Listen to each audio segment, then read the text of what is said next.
Катюша, happy birthday to you.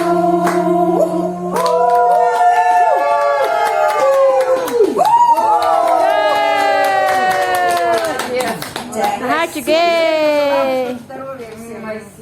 Спасибо. Света bien zes voor het nemen. Ono weer kent, dan graag te willen. Hier, Настя, мы будем каждому брать на такие уровни. Народ, бабранько. Всегда рядом появится, всем с улыбкой всегда поможет, и ее зависть совсем не гложет. Ах, какая она красавица! Она как будто солнце сияет, и в себя всех мужиков влюбляет, и в сердцах отказом любит. А ведь она только Юрия любит. Дорогая наша Катюша, ты с годами все краше и краше. С юбилеем тебя поздравляем, и бокалы за тебя поднимаем.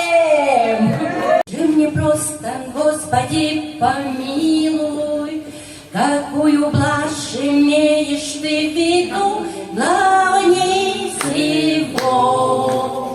Погода в доме, а все другое суета. Есть ли он, а все, что кроме, легко уладить с помощью зонта.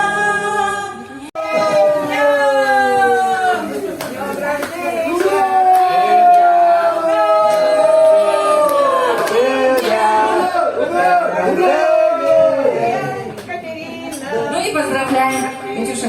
Что-то? Восточный танец, это музыка. Бэби, ты улыбок восточный. Живота. Ну-ка, девочки.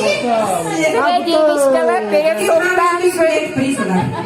перед царицей, великой царицей России, Екатерины II.